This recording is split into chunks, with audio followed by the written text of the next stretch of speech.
Imagine a man sitting alone in a dim tent, somewhere near the frozen borders of the Roman Empire.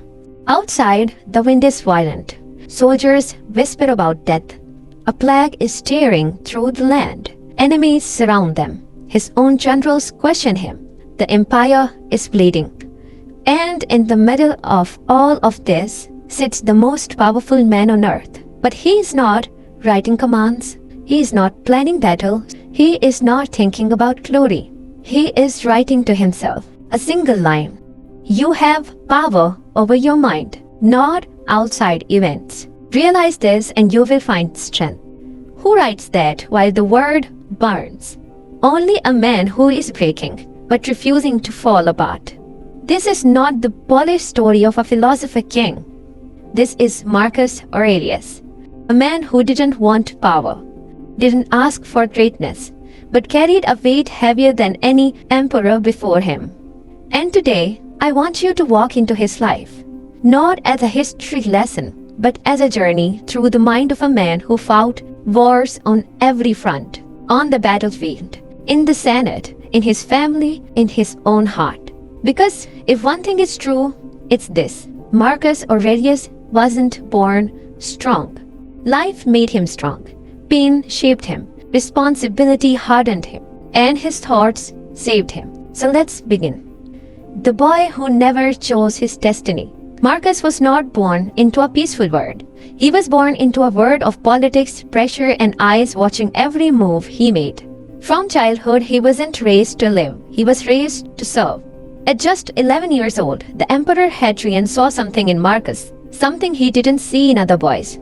Not ambition, not confidence, not hunger for power. He saw discipline, calmness, a mind that didn't get shaken easily. So Hadrian made a decision that changed the boy's life forever. Marcus will rule one day. Imagine being a child and someone else chooses your entire future. You don't get to dream, you don't get to explore, you don't get to ask, what do I want? From that moment, Marcus was pushed into a world he didn't choose. Endless philosophy lessons, training with politicians twice his age, pressure to act perfectly, expectation to never break, never cry, never fail. A child became the future backbone of an empire.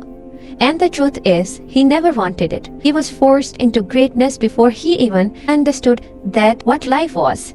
While other kids played, Marcus was learning the weight of responsibility. Long before he ever realized he had been carrying one of the greatest empires in history.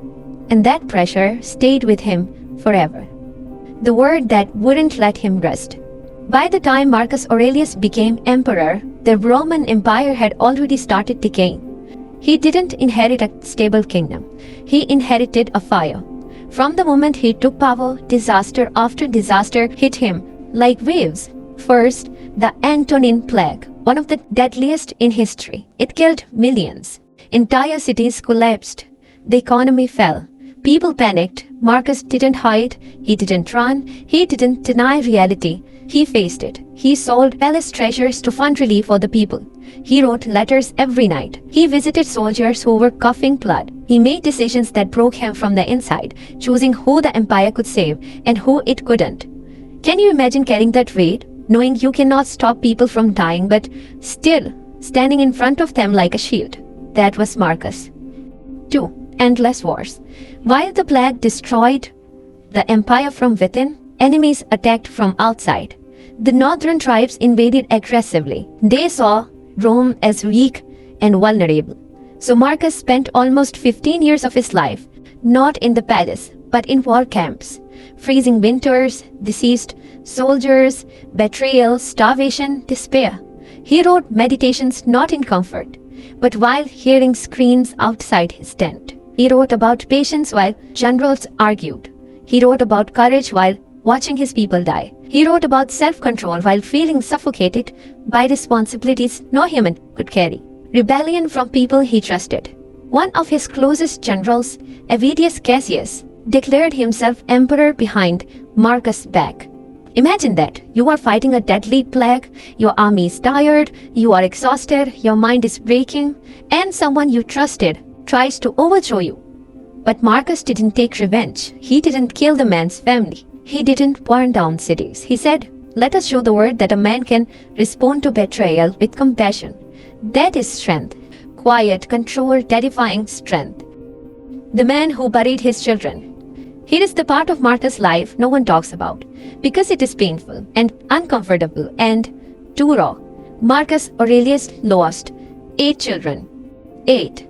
Try to imagine burying one. Now imagine burying 8. This wasn't ancient, normal life. This was soul-crushing grief, repeated again and again. Each child gone, each loss a stab straight to the heart. Each funeral a reminder that even an emperor cannot protect the people he loves. But Marcus didn't let grief rot him. He turned pain into wisdom. He wrote, "Loss is nothing but change, and change is nothing but nature." Not because he didn't feel pain, but because he refused to let pain destroy him. This is what people need to understand. He didn't write Stoic philosophy because he was strong. He wrote it because he had to survive. His writings weren't teachings. They were conversations with himself. A man trying to stay sane, a father trying not to drown in grief, a leader trying to hold himself together so his empire wouldn't collapse. His marriage and his son, the burdens no emperor can escape. His wife Faustina, people still argue about her. Was she loyal? Was she unfaithful? Were there rumors? Political attacks? We will never know the full truth. But Marcus faced the whispers, the judgments, the scandals, and he chose one thing, to show dignity. He never publicly shamed her, never used his power to crush rumors. He handled the chaos silently because that's what strength looks like. His son Commodus, this was Marcus' biggest heartbreak. After losing so many children, he poured all his love, fear, hope, and dreams into Commodus. But Commodus grew up spoiled, arrogant, and completely opposite of who Marcus was. Marcus saw the future. He knew the empire would crumble after him. But even then, he didn't force his son to become someone he wasn't, because he understood a truth we all struggle with. You cannot control people, not even the ones you love, not even your own children. Power cannot fix people. Love cannot rewrite their nature. Wisdom cannot force change. Marcus accepted that, even though it tore him apart. Why he wrote Meditations. People act like meditation is some book he wrote to teach the world. No, it was his private diary. He never meant for anyone to read it. He wasn't posing as a pious philosopher. He wasn't actually perfect. He was writing the only thing he could trust, his own mind. He wrote things like, stop complaining, accept everything, don't break, control yourself, do your duty. These weren't lectures. They were survival notes. Every line is a man whispering to himself, hold on. He didn't write to inspire you. He wrote to save himself. And that's exactly why his words hit so hard. Because they come from a man who lived what he wrote. The real reason Marcus Aurelius inspires people today. Marcus didn't have a perfect life. In fact, he lived one of the hardest lives in history. But here's what makes him incredible. He faced everything without losing himself. He faced grief, betrayal, sickness, war, pressure, heartbreak, loneliness, fear, responsibility, disappointment, exhaustion. And still wrote, if it is endurable, then endure it. Where most people break, he rebuilt himself. Where most leaders lose themselves to power, he became more humble. Where most men collapse under pressure, he stood taller. He wasn't strong because he felt nothing. He was strong because he felt everything, but still moved forward. That's the lesson people need to hear today. Strength is not about being unbreakable. Strength is about being broken and continuing anyway. The final days of a tired emperor. Marcus Aurelius died in a military camp, far away from Rome. No grand palace, no soft bed, no luxury. He died working, leading, fighting for the empire until his last breath. His final days were quiet, simple, peaceful, like a man who had finally put down the faith he carried for decades. His soldiers cried, his generals bowed, the empire felt the loss deeply, because they knew a man like Marcus Aurelius isn't born twice. So what does his life teach you? Not that you should be perfect, not that you should be emotionless, not that you should never feel pain. Marcus Aurelius teaches one thing, life will break you, Responsibility will drain you, people will disappoint you, pain will visit you, and you won't always get to choose your path. But you can choose how you respond. You can choose who you become. You can choose not to collapse. That is real power. Not a throne, not an army, not fame. Marcus Aurelius lived a life none of us would survive today, but he left behind something priceless, a blueprint for strength. Not loud strength, not ego strength, not fake social media strength, but the kind of strength that is built in silence.